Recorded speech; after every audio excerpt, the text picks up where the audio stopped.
नमस्कार आप सभी को, कैसे हैं आप सभी। आर्टिफिशियल न्यूरल नेटवर्क्स, हाल ही में द हिंदू न्यूज़पेपर के अंदर आर्टिफिशियल न्यूरल नेटवर्क्स, जिसे हम ANN भी कहते हैं, इन जो न्यूरल नेटवर्क्स हैं, जो आर्टिफिशियल इंटेलिजेंस का पार्ट है, इनके बारे में बहुत चर्चा की गई है और लोगों के अंदर उत्साह भी होगा शायद कि आर्टिफिशियल न्यूरल नेटवर्क को हम समझे असल में ये है क्या।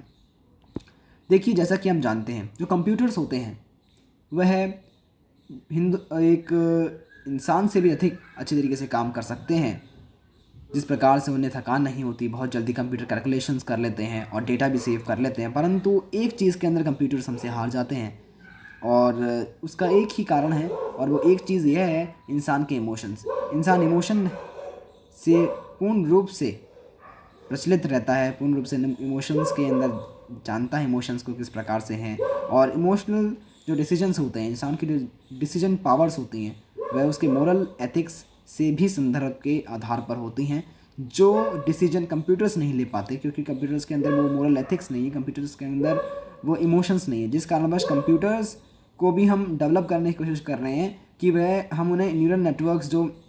हैं हमारी ह्यूमन ब्रेन के, क्योंकि देखिए जो ह्यूमन ब्रेन्स के जो इमोशंस हैं, जो हम दिखाते हैं, जो हमारी पर्सनैलिटी है और जो हमारा व्यक्तित्व है, हम किस प्रकार से एक्सटर्नल स्टिमुलाई को रिस्पॉन्ड करता है, हमारा नर्वस सिस्टम किस प्रकार से मोरल एथिक्स और एथिकल बैकग्राउंड को वो जांच कर किसी भी डिसीजन को लेता है, उस डिसीजन पावर को समझने के लिए हमें सर्वप्रथम न्यूरल स्ट्रक्चर को समझना होगा, न्यूरॉन्स को समझना होगा। तो आर्टिफिशियल इंटेलिजेंस के अंदर कंप्यूटर साइंटिस्ट और न्यूरोलॉजिस्ट दोनों एक साथ मिलकर नर्वस सिस्टम पर रिसर्च कर रहे हैं कि ह्यूमन नर्वस सिस्टम असल में किस प्रकार से बना हुआ है, उस हर एक न्यूरॉन का, हर एक नर्वस टिश्यू का क्या क्या अलग काम है ब्रेन के अंदर, और हम उससे ही प्रेरणा लेके, जिस प्रकार से हमने आँख से प्रेरणा लेके इन्होंने ह्यूमन आई से सीख कर कैमरा बनाया था, उसी प्रकार से हम ह्यूमन ब्रेन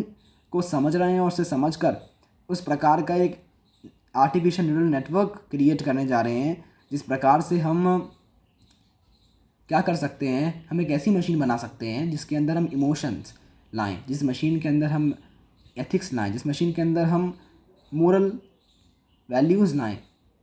जो हमारी जो टेक्नोलॉजी है, टेक्नोलॉजिकल वर्ल्ड को इम्प्रूव कर सके। दैट्स वाई हम ANN, जिसे हम ANNS भी बोलते हैं, नेटवर्क्स का S मिलाकर, और ये जो मॉडल है इसके डीप में देखिए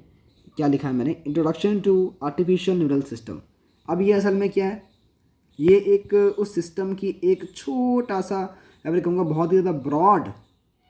एक डिपिक्शन है पिक्टोरिकल व्यू में कि नेटवर्क्स यहाँ पर इनपुट आ रहा है, आप देख सकते हैं इस वीडियो के अंदर। ठीक है, मैं थोड़ा सा जूम कर रहा हूँ। यहाँ पर क्या हो रहा है, देखिए नेटवर्क इनपुट्स आ रहे हैं और एक हिडन लेयर है जो प्रोसेस कर रही है, और एक आउटपुट लेयर जिससे हम आउटपुट लेंगे, और एक बैक प्रोपेगेशन है। ये बैक प्रोपेगेशन क्या है समझाता हूँ। ये बैक प्रोपेगेशन एक्चुअली क्या होता है, ये बैक प्रोपेगेशन एक टेक्निक है जिससे कि वो अपने एरर्स को ठीक कर सकता है। इसे हम कहते हैं सेल्फ कैलिब्रेशन। कैलिब्रेशन मतलब एरर्स को ख़त्म करना, और इसकी मदद से जो भी आउटपुट निकलेगा हम उसे कंप्यूटर खुद ब खुद अपने सिस्टम से करेक्ट कर लेगा, क्योंकि जैसा कि हम जानते हैं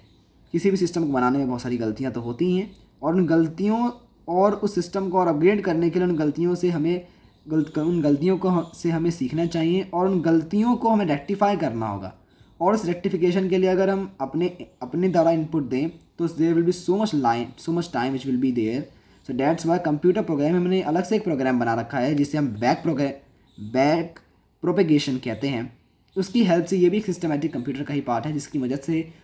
कंप्यूटर स्वयं कैलिब्रेशन करेगा, स्वयं उस एरर को रेक्टिफाई करेगा। So this is artificial neural networks, और इसकी हेल्प से हम और ज़्यादा मशीन्स को डेवलप कर सकेंगे और अपने आप को, अपने टेक्निकल वर्ल्ड को और ज़्यादा अच्छा बना सकेंगे और ह्यूमन फ्रेंडली बना सकेंगे, जल्दी से ईजिली काम करवा सकेंगे। और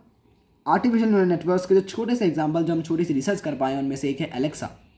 जिसे हम देखते हैं, जिसकी जो स्पीच सेंसिंग पावर है वो ह्यूमंस की दिखाई गई है, और हियरिंग पावर और स्पीच पावर जो ह्यूमंस की है, समझने की पावर है, उसको एलेक्सा ने समझा है। और ह्यूमंस के ऐसे बहुत सारे पावर्स हैं, जैसे कि decision taking power, speech power, leadership power, और भी बहुत सारी पावर्स। और एक प्रॉपर मशीन बनाने के लिए जो ह्यूमन की तरह बिहेव करे,